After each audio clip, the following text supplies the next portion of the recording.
তৃণমূলের বিরুদ্ধে অপহরণের অভিযোগ পুরুলিয়া জেলার কলাবনী অঞ্চলের বিজেপি সদস্য অল্পনা রায় ও তার স্বামীকে তৃণমূলে যোগদানের জন্য জোর দেওয়া হয়।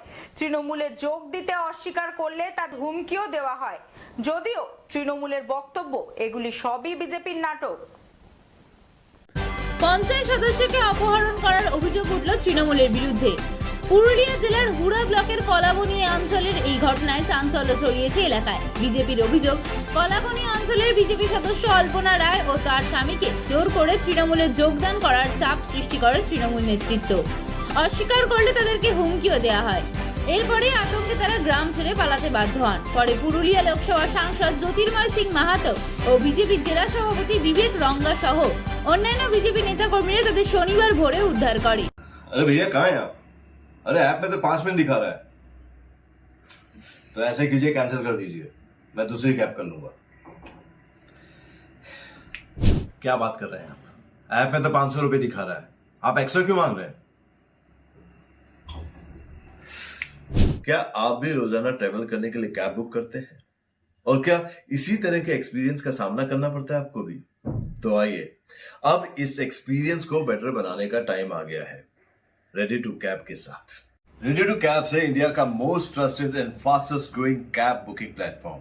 रेडी टू कैब्स पर आपको कैब बुकिंग सर्विसेज ही नहीं बल्कि यहाँ पर आप local taxi, rickshaw, AC non AC taxi सब बुक कर सकते हैं। और सबसे अच्छी बात तो ये है कि यहाँ पर आप अपना फेयर खुद डिसाइड करते हैं, है ना? ये अच्छी बात। अब लंबे इंतजार की जरूरत नहीं है, ना ही एक्स्ट्रा फेयर देने की जरूरत है, और अपने डेस्टिनेशन पर लेट पहुंचने की टेंशन भी खत्म।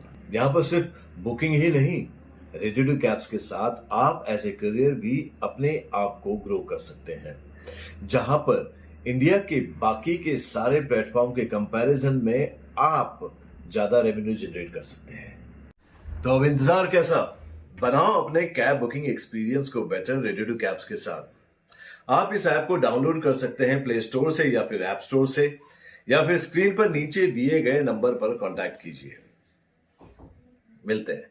कि আমি ঝালদা বাগমুন্ডি করে রাত্রে যখন বলরামপুর দিয়ে পুরুলিয়া ফিরছিলাম, যে কার্যালয়ে আমি থাকি সেখানে তখন আমাদের কাশীপুর বিধানসভার কলাবনী জিপির যে প্রধান সাহেব আমাদের মাননীয় সঞ্জীব মণ্ডল মহাশয় আমাকে ফোন করেন। ফোন করার পরে আমাকে জানান কি আমাদের দেশরা যে গ্রাম পঞ্চায়েত ওয়ার্ড, তার গ্রাম পঞ্চায়েতের সদস্যা অল্পনা রায়, তাকে আগের দিন মানে গত পরশু রাত্রিবেলা তৃণমূলের গুন্ডা বাহিনী থ্রেট দেয় এবং তাকে বলে তৃণমূল কংগ্রেস জয়েন না করলে আমরা তুলে নিয়ে যাব। প্রথম দিন হয়তো হালকাভাবে নিয়েছিলেন, কীরকম হয়ে থাকে। গত রাত কালকে যখন আবার তারা অনুভব করেন, বুঝতে পারেন তৃণমূলের গুন্ডারা তার বাড়িতে রাত্রিবেলা হামলা করবে, তাকে তুলে নিয়ে যাবে, এই রকম তাদের মধ্যে আভাস আসে। তার হাজবেন্ড ডাক্তার রায় আমাদের প্রধান সাহেবকে ফোন করেন। তারপরে এরা সুযোগ বুঝে রাত্রিবেলা বাড়ির থেকে বেরিয়ে পড়ে। ওরা তখন বুঝতে পারে কি রাত্রি বাড়ির থেকে বেরিয়ে পড়েছে, ওরা ধাওয়া করে পিছনে পিছনে, ছোট্ট ফোন, সেই ফোনে কিপ্যাডের ফোনে রাত্রিবেলা আবার প্রধান সাহেবকে ওনারা ফোন করেন, আমরা বাড়ির থেকে বেরিয়েছি, তৃণমূলের গুন্ডারা আমাদেরকে ধাওয়া করছে, আমাদের পিছন নিয়েছে, বিভিন্ন জঙ্গলেরা ঘুরেছে। তারপরে আমাকে যখন ফোন করেন, আমি তখন সেই সময় বলরামপুর ক্রস করছিলাম, ঠিক বলরামপুরের যে আপনার উরমা মনে হয়, উরমা নয়, আপনার ওই পাশেই, বলরামপুরের ওই পাশেই ঠিক জায়গাটা আমার হয়েছে, রাত্রিবেলা ছিল। আমি বললাম আমি সোজা আসছি। আমি জিজ্ঞেস করলাম আপনারা কি কি করেছেন, বলে পুলিশকে আমরা টেলিফোনিক খবর দিয়েছি এবং আমরা কয়েকজন ভারতীয় জনতা পার্টির কার্যকর্তা আছে, আমরা খোঁজাখুঁজি করছি। আমি মাননীয় জেলা সভাপতি বিবেক রাঙ্গা মহাশয় সমেত বাকি কার্যকর্তাদেরকে আমি ফোন করি, এখান থেকেও আমরা গাড়ি নিয়ে বেরোই সোজা। তারপরে যে লোকেশন আমাকে প্রধান সাহেব রাত্রিবেলা দিয়েছিলেন, সিন্দুরপুর বন, চুনাডি বন, কুদর পলাশ বাগান, পাঁজনিয়া পাহাড়, এই সব এরিয়াতে আপনারা দেখেছেন আমি রাত্রিবেলা লাইভ করছিলাম।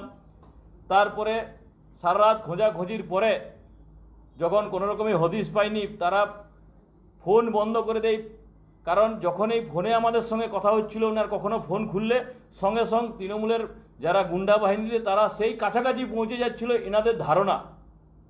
তখন ফোনকে বন্ধ করে, সবাই জানে ফোন বন্ধ করলে ছোট ফোনে লোকেশন ট্যাগ করতে পারে না, কিন্তু ফোন কোনার সঙ্গে সঙ্গে কি করে পাচ্ছিল, এটা সবথেকে বড় প্রশ্ন ছিল আমার। দিয়ে আবার ভোরবেলা প্রায় আনুমানিক 3টা সাড়ে 3টা নাগাদ আমি পুরুলিয়া ফিরছিলাম, যখন খুঁজে পাইনি তখন আবার প্রধান সাহেব ওরা পুরো টিম ওখানে ছিল, আবার ফোন করলেন কি আমরা পেয়েছি, ব্যবস্থা করুন। সঙ্গে সঙ্গে জেলা সভাপতি এবং টিম যায়, তাদেরকে উদ্ধার করে রাত্রে পুরুলিয়াতে রাখা হয়।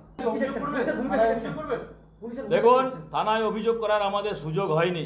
ভোরবেলা ঢুকেছে, ভোরবেলা ঢোকার পরে তারপরে কি হয়েছে, আজ দু রাত থেকে ভালো করে এরা ঘুমোয়নি। কাল সারা রাত হেঁটেছে, প্রায় 20-25 কিলোমিটার জঙ্গলে বিভিন্ন জায়গায় হেঁটেছে। আমি নিজে কয়েক কিলোমিটার ঘুরেছি খোঁজার জন্যে, ক্লান্ত আছে পুরো। এখান থেকে আমরা অবশ্যই বিবেচনা করি, কিন্তু পুলিশকে ইনফরমেশন করে কি হবে? যে শেখ শাহজাহান পুলিশের ঘোরাটোরাতে 54 দিন থাকে, পুলিশ যাকে খুঁজে পায়নি, ডিজিপি ওর সঙ্গে চা খাচ্ছে সন্দেশখালিতে গিয়ে, আর সেখানে কমপ্লেন করে আর কী লাভ পাবেন পশ্চিমবাংলার পুলিশের কাছে? শুধুমাত্র হ্যারাসমেন্ট।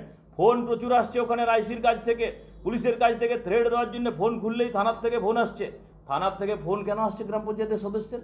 কারণ মুখ বন্ধ রাখে, মুখ খুলতে না পারে, মুখ খুললে তাকে একদম পুরোপুরি চমকে দেওয়ার জন্য চেষ্টা করছে। আর এটা সম্পূর্ণভাবে তৃণমূল কংগ্রেসের নেতৃত্বে, শান্তিরাম বাবুর নেতৃত্বে হচ্ছে।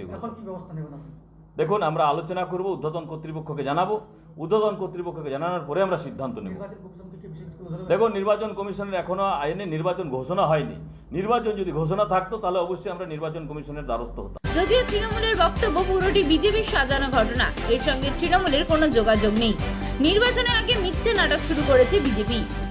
এই অভিযোগ সম্পূর্ণ ভিত্তিহীন অভিযোগ। এখানকার সাংসদ জ্যোতির্ময় মাহাতো তিনি যে কথা বলছেন তার কোনো রকম কোনো ভিত্তি নেই। আর যে পঞ্চায়েত সদস্যার কথা বলা হচ্ছে, সেই পঞ্চায়েত সদস্যা এবং তার পরিবার আমাদের ওখানকার নেতৃত্বকে আবেদন করেছিল যে আমরা স্বেচ্ছায় তৃণমূল কংগ্রেসে যোগদান করতে চাই। সেই পরিপ্রেক্ষিতে স্বেচ্ছায় তৃণমূল কংগ্রেসে যোগদান করতে চায় এবং ওরা যোগদান করব। এরা ওইটাকে নাটক করার জন্য এরা সেখানে গিয়ে ওদেরকে চাপ দিয়ে তাকে ধরে রাখার একটা অপচেষ্টা তারা চালাচ্ছে। এইটাই ঘটনা। এরপরে নিখোঁজ বলে কিছু নেই। ও কিন্তু ওদের হেফাজতেই আছে, বরং ওরাই ওকে বাড়ি থেকে সরিয়ে বিজেপির হেফাজতেই কিন্তু আছে। তারাই আটকে রেখেছে, তারাই আটকে রেখেছে, তারাই অন্য জায়গাতে সরিয়ে রেখেছে। এখানে সরাসরি আপনার বিরুদ্ধে অভিযোগ করছেন যে আপনি 2018 সালে ত্রিলোচন মাহাতো থেকে শুরু করেন, যে বিজেপি 5-6 বিজেপি নেতা যে ঘটনা ঘটেছে সেখানে আপনি এই ধরনের তখন করেছিলেন, সেই সময় আপনি মন্ত্রী ছিলেন এবং জেলা সভাপতি ছিলেন।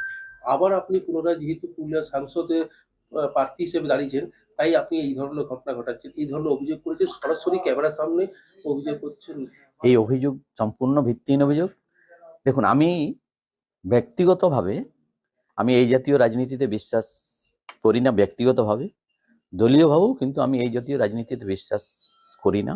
যে খুনের রাজনীতি বা অপহরণের রাজনীতিতে আমি বিশ্বাসী নই। ওরা যেটা অভিযোগ করছে বিভিন্নভাবে, ওদের যখন পায়ের তলার থেকে মাটি সরে গেছে এবং এখানকার সাংসদ তিনি এই এলাকার মানুষের সঙ্গে যোগাযোগ রাখার ক্ষেত্রে যখন ব্যর্থ হয়েছেন, কাজ করার ক্ষেত্রেও ব্যর্থ হয়েছেন, কোনো কাজের উদ্যোগ নেওয়ার ক্ষেত্রেও ব্যর্থ হয়েছেন, পায়ের তলার থেকে যখন মাটি সরে গেছে তখন বিভিন্নভাবে নাটক করে মানুষকে বিভ্রান্ত করার চেষ্টা করছে।